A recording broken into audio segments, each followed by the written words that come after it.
as Anthony Davidson comes onto pit road. He is now the second best placed Peugeot.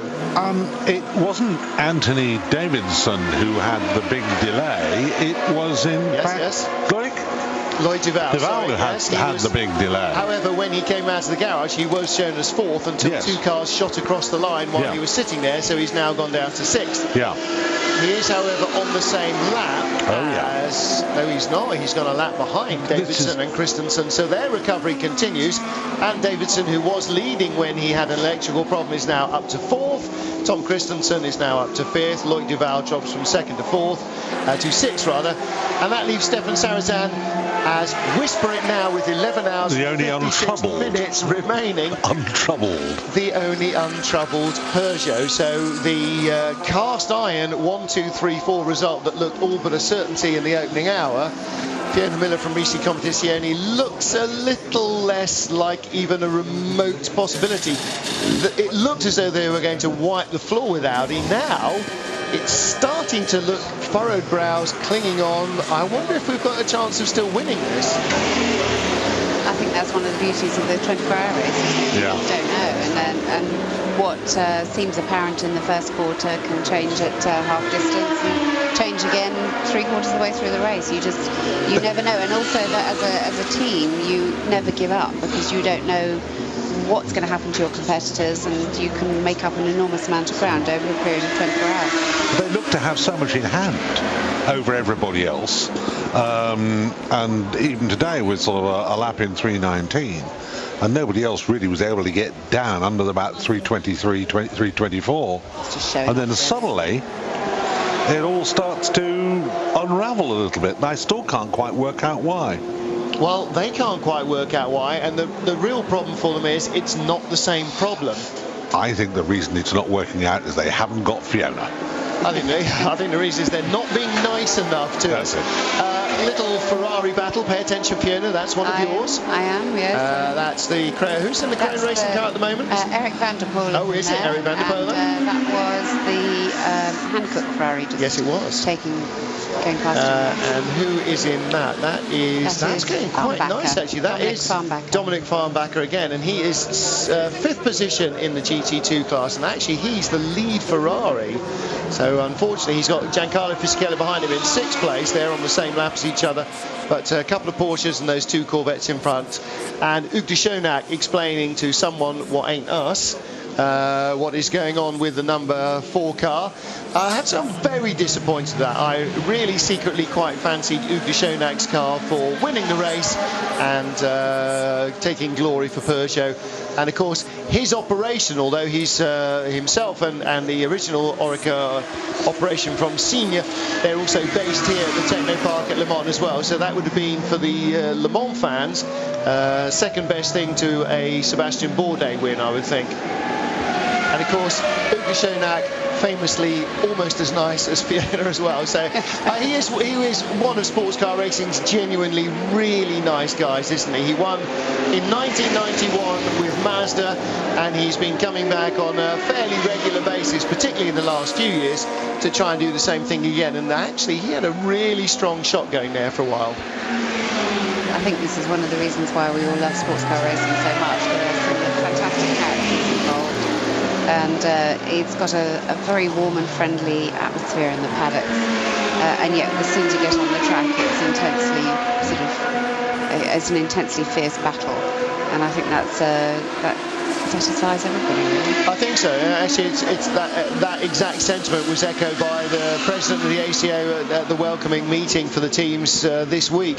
The little cocktail reception they had, he said, I hope that you're all going to be very fierce rivals on the track and very good friends in the paddock. And actually that's a pretty good summation of what it is. For me, still the best description ever of Le Mans is it's a week-long holiday with friends, and at the race at the end they hold a motor race. And if if you can find a better quick encapsulation of Le Mans, then I'm all for hearing it, because that still to me is why I come. It is a holiday with friends who think exactly the same things and love exactly the same things, and at the end they just happen to hold the greatest race there is as well. So double bubble there, really. If you can find a team member who will think of this week as being a week-long holiday, then I wish you luck. Our guys have worked 123 hours so far this week. Yes. And that is without any sort of major issues, really. It's a very, very long, hard week. Oh, it is. No, absolutely right. But they wouldn't trade it for all the tea in China. No. Oh, they would right now. But give them a week's clearance when they've forgotten all the pain and the fatigue. Absolutely right. And actually, we were talking earlier to Rael Frey, whose Ford retired early, and saying, OK, right, you've come in from single-seater racing. You probably never expected to race in sports cars. You've done a couple of GT races. You're here at Le Mans. You've not even got to drive the car in the race. So you're going to turn your back and walk away. Oh, no, I want to come back and do it. Of course you do. Got her. Right, and that's another one hooked in. Well, I've just seen Mika Salo a couple of hours ago. He's still here, is he? Is he still standing? He isn't any longer, but no. He was still here. Yeah, because he said he was going, didn't he? Yes, yeah. I mean, after their car so unfortunately went out on Thursday, I really didn't expect to see him again after the weekend. But no, he's sort of this race definitely hooks you in, and once you're here, it's hard to let go. It is very hard to let go, very hard indeed. But let go I will. Oh, are you? You're going to go home? I have to go back and do some work. Oh, yes, because you've still got the green car going. All right, well, listen, thank you very much indeed for coming up and joining us. Fiona Miller, and send the best to Andy as well. I know I'll see him next weekend, actually, in Zolder, so it'll be from one to the other. So say hi to Sam. My pleasure, and thank you very much to everybody at Eurosport for all the coverage. And, I think it is so important to so many people back at home just to be able to keep in touch with what's happening. Only do it because it's Thanks, you. Guys. We do our best. Yes. Cheers, Fiona. Thank you very much indeed for that. And the Crane Racing Risi Competition Ferrari is still going. And we'll say goodbye as well to Chris Parsons. He is heading off to hit the hay. So we wish you the very best of fortune for the Risi Competizione Ferrari. Right, in which case, should we just very quickly get our head around what is going on? At the moment, Peugeot still... no, I'm not going to say that. They're not clinging to a lead. They lead here at Le Mans by a lap from Audi. Peugeot have the lead car number 2, Stéphane Sarrazin. In second place, that car, the Audi number 9 of Romain Dumas. He's just come out of the pits, which is why he's gone a full lap behind. Third place is an Audi. It's car number 8, Andre Lotterer. Fourth place is an Audi. It's car number 7, Tom Christensen, that was delayed earlier on when it was in third place, trying to go around the BMW art car of Andy Priaulx. Fifth place, finally we get to another Peugeot. That's car number 1 of Anthony Davidson, that was delayed with an electrical problem when it was in the race lead. And in sixth place, the third remaining Peugeot, Loïc Duval, in the number 4 car. That's just come out of the garage after a long stop. Not quite sure what was up with Hugues de Schonach's car, and we don't have a pit reporter to go and ask, so either Neville or I'll have to take 10 minutes off to go downstairs to the Rabbit Hutch at Radio Le Mans and find out. We will do that in a moment for you during an ad break. I'll have a quick scamper down. 7th and 8th, you can tune in yourselves. RadioLeMans.com, although I didn't say so. 7th and 8th places are 007 and 009, Harold Primat and Juan Barazzi in the 2 Golf Lola Aston Martins. And while we're having a Lola moment, let's just name check Christopher Nygaard getting out. Peter Cox gets in, yeah. Yes, Peter Cox getting in. Cox. Yeah, Cox and Enger have not wildly similar helmets, but I just wanted to make sure. Cox is getting into that car.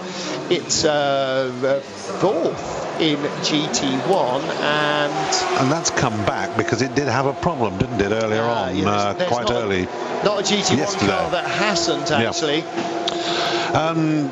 Interestingly enough, Davidson, seemingly that car was not very happy. It seems to have recovered. Also, the number 4 car has had its treatment and seems to have recovered, because very briefly we had the Aston Martin up into 6th place.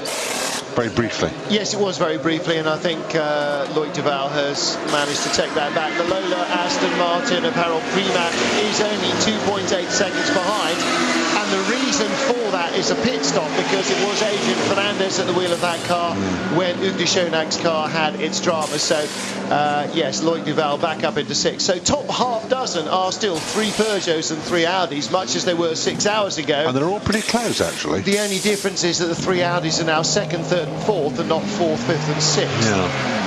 So it only takes one more hiccup in the remaining 11 hours and 47 minutes, and suddenly Peugeot, instead of romping, are chasing. Yeah. 2 of the Peugeots, the 2 of the 3 that remain, are chasing already. The Audis have been chasing since the moment the race started. So for them, it's situation normal. I think we're going to tell... All right, it's not going to be the world's greatest ever motor race, perhaps, by the end of it, but we are going to end up with a very entertaining race. It's a bit of a race of attrition, isn't it? I mean, it's the sheer toughness, and that's a nasty word, I know, toughness of the Audis is still quite stunning. They've never been quite quick enough, but there's one thing they have been, and that's durable. Well, you can, as has been proved a number of times in the past, you can often bounce an Audi off things without interrupting its flow in the race. Occasionally you do bounce them off hard enough that they do stop on you. Step forward, Mike Rockenfeller. But generally they tend to be fairly resilient. They are built very, very strong, because Audi understand very fully that this is a really, really, really hard thing to do. Drive a car flat out, and I don't mean quite quickly in a road car manner as you would drive your road car. I mean absolutely with every ounce of your fibre and every ounce that the car has got to give for 24 hours without ceasing. That is the devil's own job, and for Audi to win 1 or 2 races is a commendable result. To win 9 in the last decade is absolutely staggering. Yeah, I think that it's the definition. I think I mentioned this earlier on. You can see, if you look at the pictures, that the curbs aren't always very high, but they're not all as low as just around here, just around going down through under the Dunlop Bridge or what have you. Go elsewhere, there's some quite high curbs. Now, if you lack a little bit of definition because it's dark and you happen to hit a curb a bit hard, okay, that happened once. But when it happens 9, 10, 12, 19, 23 times, and it happens that you aren't driving an Audi, that's when you get a problem. Well, you're well aware that what happens a lot is here, Nev, where you thump that curve, when you don't quite get on the brakes in time for the chicanes and you still turn in. It means that instead of going on the road, you actually go deeper into the corner and you go over the apex of the corner, and that's where the biggest curbs on the circuit are. And we saw quite plainly earlier in the race one of the Rebellion cars being launched a couple of feet into the air. Now, if something's doing 100 miles an hour and you hit it hard enough to launch it 2 feet in the air, and that's what's happening when it hits the curb, because Newton says so, the curb hits back just as hard. It's being hit very hard indeed. If you can imagine lifting a ton of car 2 feet in the air, never mind the speed it's doing, then you know the sort of force involved. And yes, if you hit a curb, I mean, you can hit it 20 times without doing any damage. You can do it once and rip the floor out of the car. It just depends how you hit it. And of course, when you're turning in late, you're not judging how you hit it. That's all in the hands of the gods. No, it's just one of the things that we were talking, and in fact I believe you were talking to Jackie Eakes in practice when Jackie was up here. One of the great things about Eakes was that his placement of the car was such that he didn't hit the curves. And if you look at the great long distance drivers, that's it, they don't damage the car, they take care of the car. Well, particularly when Jackie started, cars were very frail things indeed. I mean, certainly compared to nowadays, and even at the highlight of his career, 956, 962s, they were the epitome of a reliable race car, but boy, you didn't want to be bouncing them off things very often. And even in those days, it was still a race where you had to preserve the machinery. Now the machinery generally stands up to the caning it's given.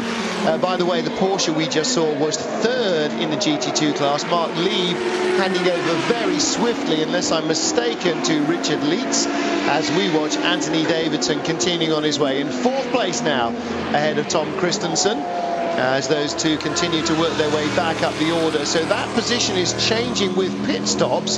Davidson back ahead of Audi number 7. which was ahead of him just a minute or two ago, because Audis were second, third and fourth. They're now second, third and fifth. So that is seesawing with pit stops. They have both made 16 stops, Christensen 17. So there's a big difference between them. Lead pair, Stefan Sarrazin in Peugeot, Andre Lotterer in Audi, have made 15 each. We're going to take a very quick commercial break. We'll be out live with more from Le Mans in just a moment. Stay with us here on Eurosport.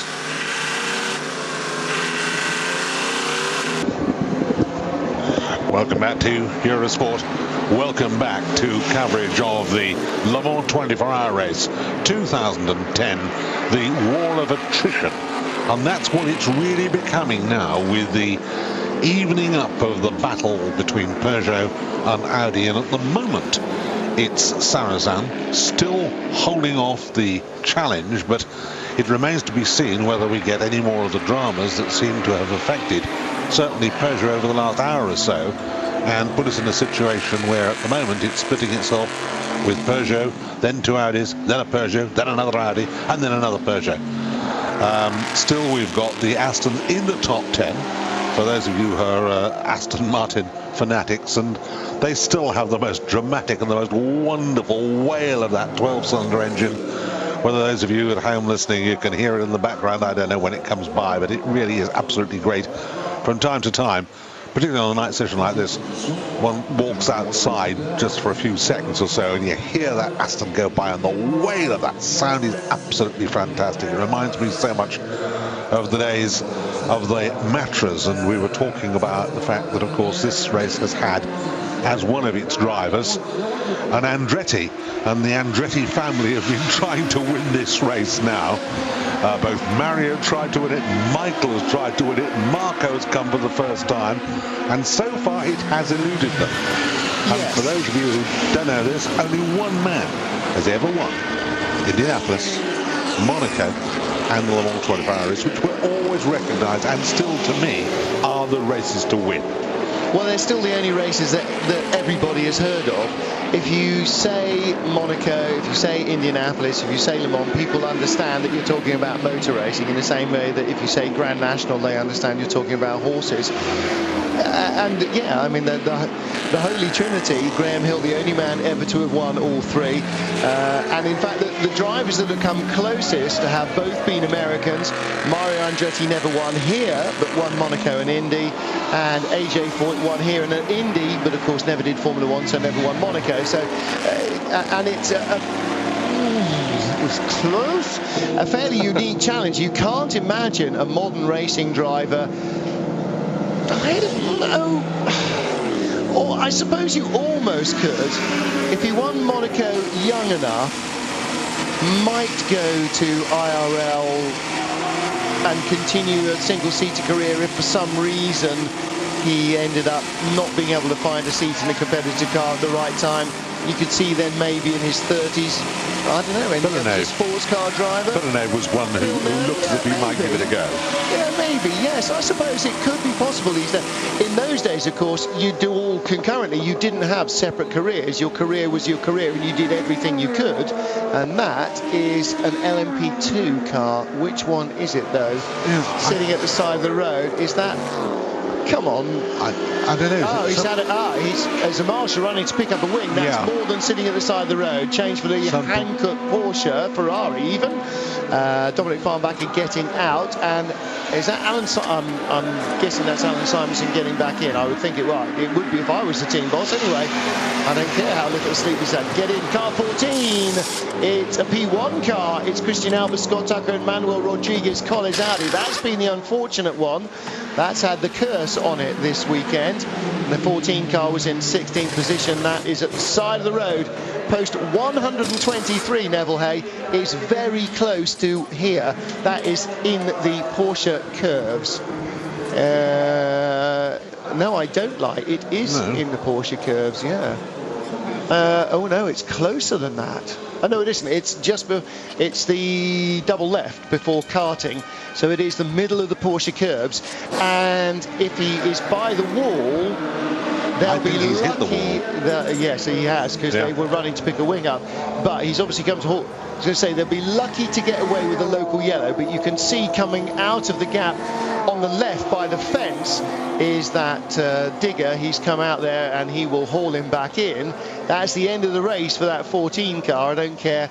Well, as I said earlier, you can bounce Audis off a lot of things and they'll come back for more, but that seems to have been rather too strenuously bounced. GT2, second position in class.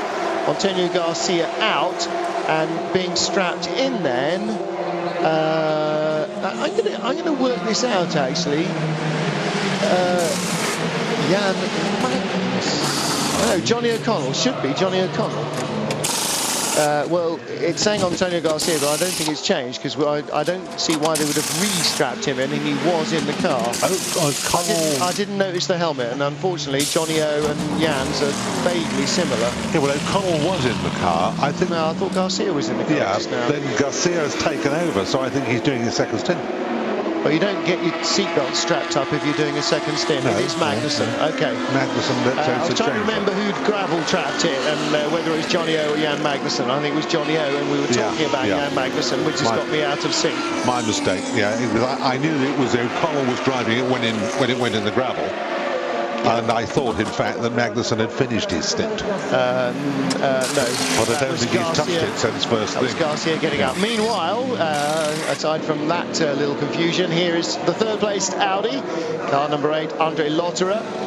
The lead pair of Audis, which are second and third, have completed 201 laps now, and the leader, Stefan Sarazan, in his Peugeot, has completed 202 laps. This is the 17th stop for this Audi. Dumas has made 16, leader Sarazan's 15. So not only have Peugeot got pace, but they've got fuel economy. Now Sarazan is having to turn down the wick a little to get a dozen laps out of the car, whereas the number 1 car of Anthony Davidson was not only lapping quicker than everybody, but also going further on fuel than anybody earlier on, doing 13 laps of a stint, whereas its teammates, rather perplexingly for them, were only doing 12. And Davidson, I'm not sure if he's still doing 13 lap stints, but he is in 4th place now, and 2 laps still from getting onto a podium, so he needs the sort of drama that befell him to jolly well hurry up and befell somebody else if it wouldn't mind. Down at the Oak Racing team, I have to admit I didn't recognise what helmet that was. This is Pierre Rag in the 008 Lola Aston Martin, the one run by Signature Plus, which aside from the colour scheme is identical to the 2 Golf Lola Astons ahead of it. They are 7th and 8th. This one is 10th.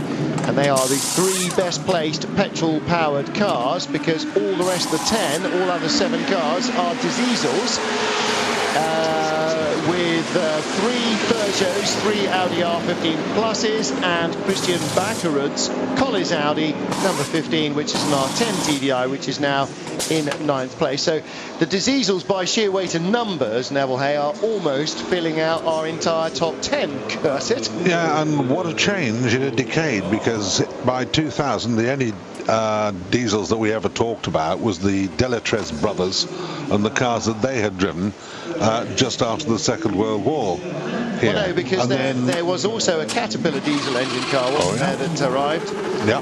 And unfortunately at that stage the transmission technology was nothing like resistant or resilient enough to withstand the phenomenal torque of the engine. Yeah. So it was in an older chassis anyway, so it was hardly a state-of-the-art chassis, but it was certainly the first knockings of what became a very significant revolution. It's interesting actually to see, or it will be interesting to see what Audi turn up with next year, because I'm 100% convinced from everything that we've been told that they will come with new technology that does not involve a diesel engine. They're fairly convinced, I'm not sure I could disagree with them, that they've proved their point with diesel, with 2 different generations of cars, that a car with a diesel engine in does not have to be seen as a smoky, nasty old knacker, and can actually be fast, sporty and fun to drive.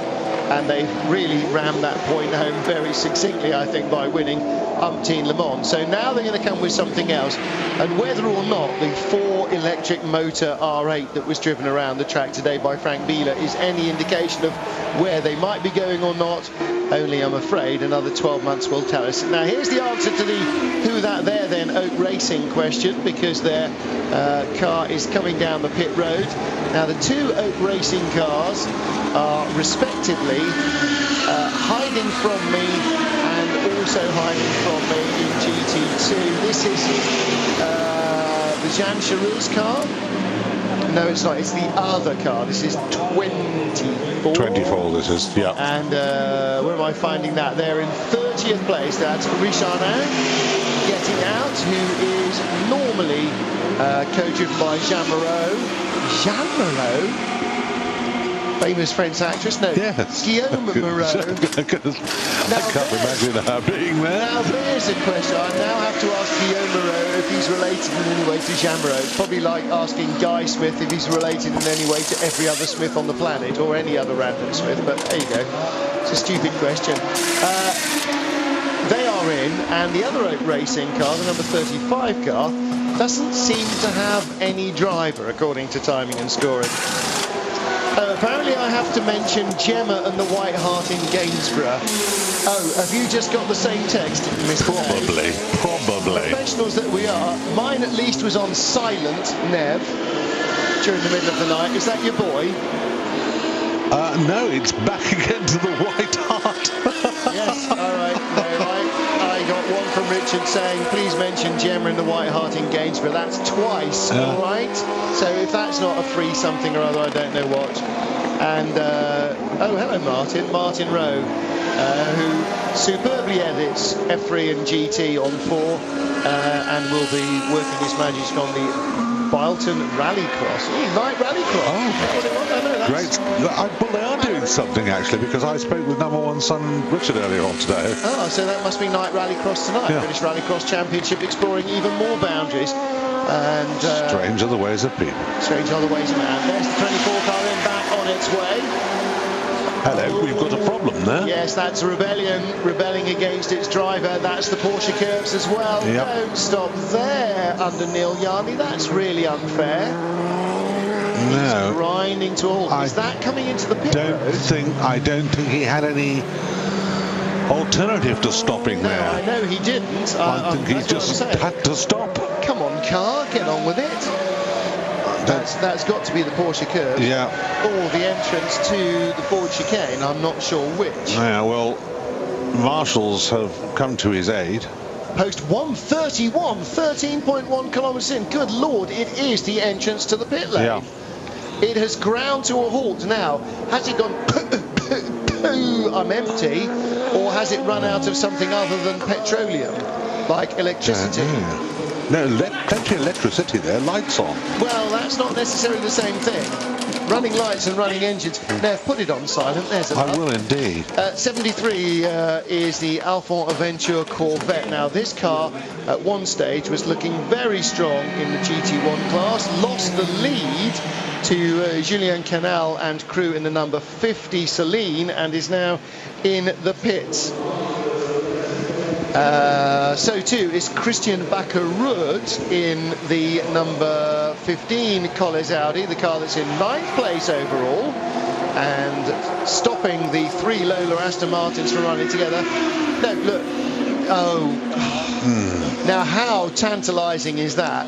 I'm willing, no, I'm not willing to bet, because it's really unfortunate if he has, but he has all the hallmarks of having just run out of fuel somehow. But by this stage in the race, halfway through, cars don't accidentally go onto an extra lap. They just don't. You might do it in the first hour or on the first stint when you think you've worked out what your fuel mileage is, and you find out in the heat of battle, actually, it's not. It's more than you allowed for, and you run dry. That's a bit tragic, isn't it, actually, to see it pushed away just like that. And it is within literally a 2-minute walk of the pit lane.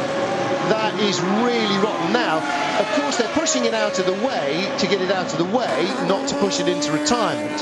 So Neil Yarney is on the radio patently. We saw that his engineer was talking to him, and he will be going, check this, check that, flick this, flick that, blah, blah, blah, blah, blah, blah. But his opportunity to get it in on the starter motor, if that was ever a conceivable possibility, is receding as they push him back further from the track. I mean, the thing to do with the starter motor deal is when you're coasting in neutral and the darn thing won't fire, won't fire, won't fire, won't fire, is just as it's rolling to a halt, use the momentum you got and try and key it in on the button on the starter motor. It's a long way, and Marshalls really don't like you doing it, but on the other hand, they're not trying to win the race, you is. AWOL in the car. Andy Wallace, of course, winner of Le Mans for TWR Jaguar in that 1-2 that Fiona Miller was talking about, her first ever race here. No wonder the team liked her and got her to stay with them. And in the pits is the number 2 car, our race leader, Stefan Sarazan. And the reason there were bodies in is that there's a driver change going on, I'm thinking. Tyres as well usually indicates there's a driver change. What happens is the driver gets out the right-hand door and the mechanic hurls himself in the left-hand door to buckle up the straps for the new driver. It was Stefan Sarazan. And those of you who are observing these pit stops that Audi are making and that Peugeot are making, I don't know whether you realise it, but there seems to me to be much more urgency. They are actually well practiced. They're absolutely bang on every time, as we've noticed. But there's just a sort of a feeling of urgency, a feeling that this battle is well and truly joined now. There's a lap between them, and that's all. Yes, and that's only a brush with destiny away. Nick Minassian is the answer. We didn't see him getting in, but it is he at the wheel. So Quick Nick takes over from Stefan Sarazan. Franck Montagny is the third driver. Franck told us quite a lot earlier on that they were going to do double stints, and so you sort of get an hour and a half off. Andy Marriott down there in the pit lane in the speed cap, going to go and talk to the Rebellion crew for Speed Television's coverage. I think they're doing all 24 hours. And there is Charlie Lamb, the man who was, in my mind, really unnecessarily berated by Wolfgang Ulrich earlier on when his man Andy Priaulx was unfortunate enough to catch out Tom Christensen, not by any deliberate mistake, but just by trying to give Tom room when Tom was already committed to a different line. Christensen went off, and Ulrich also went off like a rocket. very badly lit sparkler. I'm afraid, showing just what pressure Audi were under at that stage. And rather disappointingly, actually, Mario Tyson wasn't in the garage to stand up there and say, excuse me, would you stop talking to my team like that and clearly get back to your own end of the pit lane? The BMW certainly did nothing deliberate to hinder Audi, and they're having their own problems running their car. They've got their own game to get onto, but they are in the top half dozen in the GT2 class as the car sits on pit road. We'll be back. We've had a momentary panic here because on our wall we have a chart, and if anybody retires from the race, we require what is known as the marker of doom. Yeah, the marker of doom has vanished rather disappointingly somewhere, and I can't find it in the detritus that is our office. Charlie Lamb there, you just saw his brother Dieter coming in, removing his gloves, and of course they for a number of years responsible for leading BMW's charge in the World Touring Car Championship. And the European Touring Car Championship before that. They're great fun to be with, actually. The Schnitzer team have been involved in sports car racing before, with the V8 M3 before that with the V12 LM, which of course won. In fact, the last time Charlie Lamb was here, they won Le Mans. Yeah, with the V12. Yeah. I don't think. Did they bring the V8?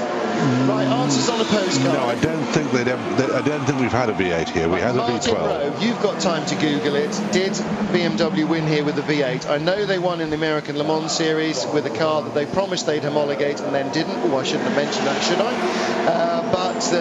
I don't remember if they brought it to Le Mans. Anyway, if it wasn't that time, the time before when Charlie was here, he won it anyway. So, yeah, there we go. Let's have a look slightly at losing track, trying to do too many things at the same time. Sorry, not tweeting at the moment, but, you know, can't talk and think. Let's have a look at the times. Let's have a look and see who's going quickly. And going quickly again is Jacques Duval. in 3:22.9. He is actually the quickest of the top half dozen. There's no question about that.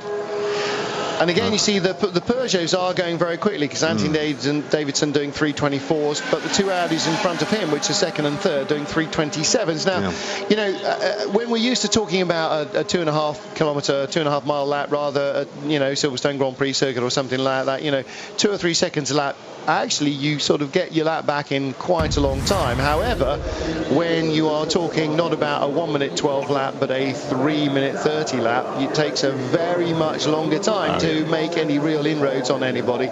So still the lap lead of Nicola Minassian in car number 2 is a very large lead. A couple of GT2 cars on pit road. Looking here at the 75 Porsche, that is starting to annoy its team, I'm suggesting. The Pro Speed car, Nick Homerson at the wheel, but it's been there quite some while in that garage and is sliding down the order. The other car that was on pit road was the number 83 Krohn Racing Ferrari, Eric van der Poel at the wheel of that car.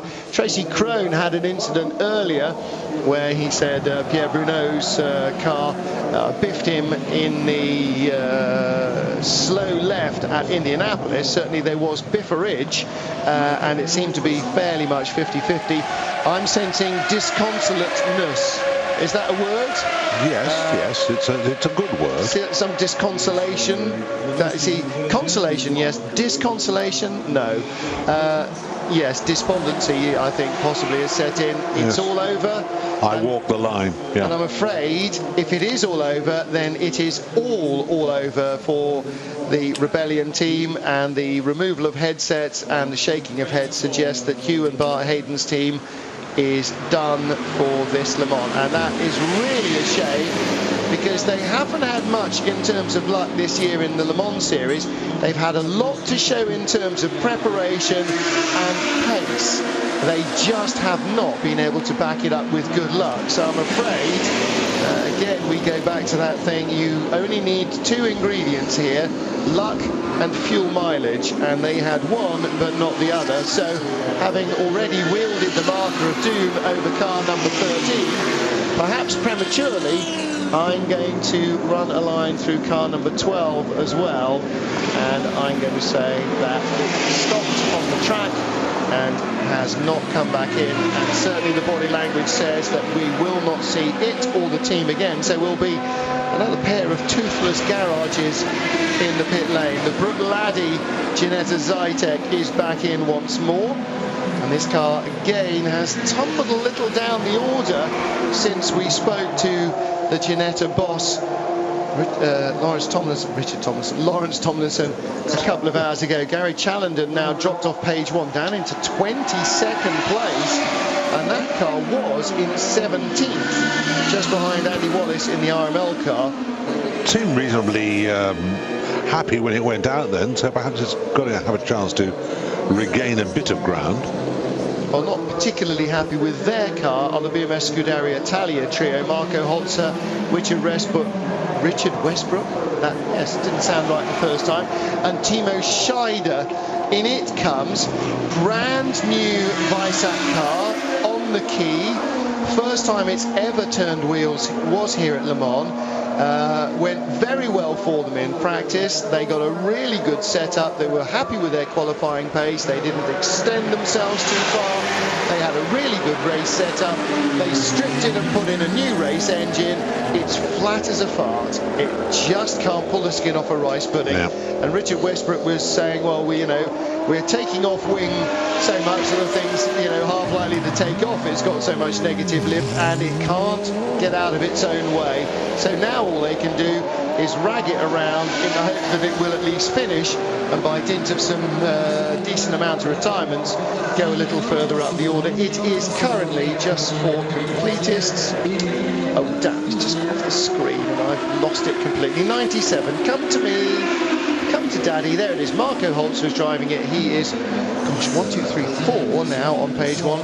5th, 6th, 7th in GT2, with a lap lead over the BMW despite that pit stop, as Giancarlo Fisichella's Ferrari team are ready. Giancarlo Fisichella is 2 cars ahead, which makes him in 5th place in the GT2 class. He has just gone ahead of the Rebellion car of Neil Yarney, which has now dropped to 24th and will continue to plunge because it ain't completing its lap. Fisichella in 5th place in GT2 as he brings the Ferrari in. Now this is his second stint ending. New tyres and fuel. Oh, they're going to leave Giancarlo in. No, they're not going to leave Giancarlo in. Double stinting as they promised us they would. So he gets out. That's not John Alesi getting in. No, he's had his. Is it? No, I don't think so. So that me. Oh dear, oh me. Who's the third one? Come on, Tony Vilander. Sorry, sorry, Tony. And day 2 is getting underway with clean lights and clean windscreen. Layer, we're used to seeing, of course, in a single-seater context, the driver with an extra layer or 2 of plastic on the visor, so that if it gets mucky, you can peel it off and throw it away. A tear-off strip. Well, you have tear-off windscreens in this game as well. And that's only just started. Yeah, last it hasn't been going very long. Really. Last half a dozen years. Yeah. And it doesn't half make a difference, I'll tell you. It really does. Well, it's like cleaning your windscreen, except it also helps to prevent stone chips and all sorts of other garbage. And there are different ways of skinning a cat. You can certainly clean it as well, but maybe halfway through the race, particularly if somebody in front shares you with gravel and drivers complaining of a few stone chips. By taking the film off, you don't necessarily get rid of all the stone chip, but you can get rid of some of the light diffraction, and that all helps. And the other way here, look, the Peugeot mechanic cleaning the windscreen and the lights. And the reason he can do that, touching the car while the fueling is going on, is because it is a safety issue. Don't forget also, Nev, when we talked about this when he introduced the rule several years ago, and it hasn't really become too much of a fiasco. While we're looking at the closed car, there is a maximum temperature in the car constantly being recorded, isn't there? And if it goes too high, cars get black flag. Now, I don't remember a Le Mans where, or indeed any other race, where we've had a string of cars or even 1 or 2 cars black flag. So clearly the air conditioning systems and ventilation they put in have actually worked to make the drivers a little less uncomfortable. I think there was, and I don't think I better say the mate, because people that are much bigger than me and they'll come and hit me. But I think there was, about 3 or 4 years ago, I do recall a car having a long stop because, for want of a better word, the air conditioning had failed, and the cockpit temperature was becoming decidedly concerning to the team. The sight of Alexander Wurz in the car, or rather Anthony, let's do that again. The sight of Anthony Davidson in the Peugeot garage means that Alexander Wurz has taken over car number 1. We didn't see that because we were busy seeing not very much happening, not very quickly here at this Ferrari. At least you could do is wave your arms around a lot and maybe, you know, have a bottle of Chianti. Come on, boys, you're supposed to be Italian race team. There should be shouting and things like that, shouldn't there? You know, that's that sort of compulsory gesticulation. Olio, and things like that. I'm sure that they should be penalised for lack of compulsory gesticulation as the WR emerges from the garage behind them, car number 37. Has it been to sleep? Might as well have, frankly. I think so. It seemed to be a very long time. It is last but 2, if we assume, as I think we must, that the Drayson entry has finally been prodded back out of the garage. Do you know, for all the excitement that Paul Drayson was expressing over driving the car, that must be tempered with an awful lot of resentment that the darn thing refuses to allow him to drive it for very often or for very long. Yeah, the sad thing about it is actually, seemingly last year, he was more competitive with the car last year than this year. Hang on a minute, it is not going, because it is still in the garage. So the Drayson car is still in the garage, so it is in 4 laps going to be passed by this car, the Spiker, which is currently last of the things that is moving. Off goes Jeroen Bleekemolen, so he goes out having taken over from double stinting Tom Coronel. Well, for Spiker, it's been another long upwards battle, hasn't it? I remember a few years ago when they were unable to start. But it is nice now to see that they are getting a start. And that's a team, that's a company that has not found basically success easily. They've worked at it, but they really have worked at it, and they're getting there slowly. Well, they are tiny in the way that, say, somebody like Morgan is tiny, in that they really produce literally a handful of cars, and so they just don't have a massive budget. They don't have the sort of budget that a Corvette or a BMW or a Porsche or anybody else in the class, really. Even Aston Martin Racing can put more money into their project than Spyker can, because they sell more cars and make more profit and have got a bigger marketing budget. So. Yes, but don't forget they've moved into, I won't say mass production, but much larger production facility. Who, Spyker or Aston Martin? Spyker. Well, nonetheless, it's going to take them a few years of selling those cars to make the money up. And as you saw, the Spyker there being eaten alive by the number 2 Peugeot. Nick Minassian halfway through his stint lapping very quickly indeed, still 3:24 in the last lap, making short work of the traffic as well. And this is really where all the hero work is done during the nighttime hours, not staying awake and driving the car, but driving the car fast and consistently and not losing ground and not losing laps and not putting it off the road and not hitting things and stuff. Yeah, I was talking a little bit earlier on to Liz when she was here, Liz Halliday, about how much sort of spare thinking time has she got when she was driving, because it's a factor that is something that's always interested me, that some drivers, their minds do wander. They almost get into, racing drivers, into what I call a George situation, where they're considering what they're going to do in 5 laps, 10 laps, or after the pit stop, or after the tyres, or that sort of thing in long distance racing. And others find that they are basically having to make the effort all the time to check mirrors, to do this, to do that. She seemingly, to me, was saying that she fell more or less into that category, and the real thing started with the conversation I had with one of our German colleagues, and we both agreed that perhaps the biggest strength of a certain German driver at the moment in Grand Prix racing, who I might tell you is having a pretty awful time in Canada, is that he has this enormous mental capacity to do a number of things at the same time, as well as drive competitively. Well, that is the difference between the merely exceptional and the really truly great, isn't it? The ability to pay no more attention to driving a Formula 1 car flat chat than you and I would pay to driving a car on the motorway and cruise control at 70 miles an hour. And Schumacher's undoubted genius comes not just from his phenomenal car control, which is possibly matched by a couple of other drivers, and possibly currently now as well, you know, by a number more, but it's the ability to do other things at the same time.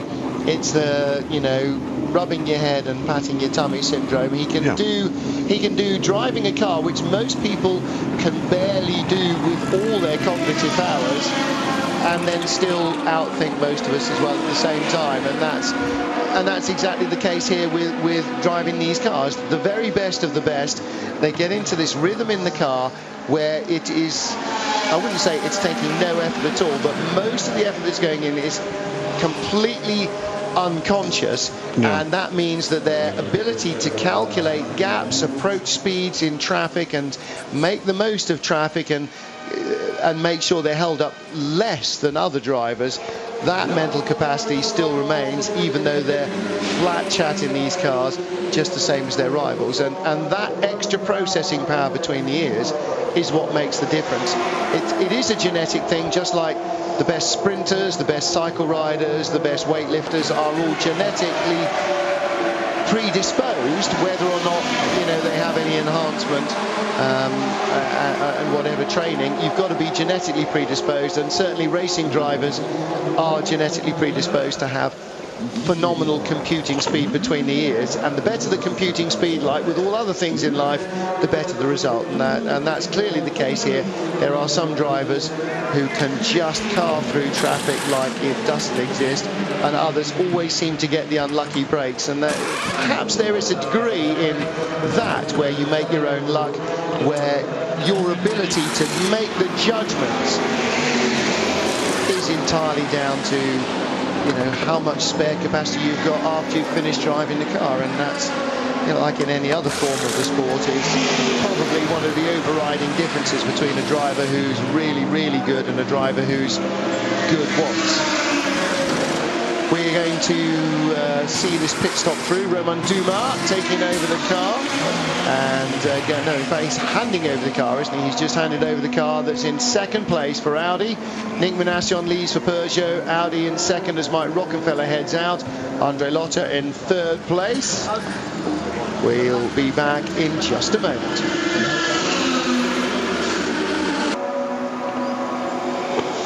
Five to 3 in the UK, 5 to 4 in Le Mans. So hello to Gemma in the White Hart in Gainsborough.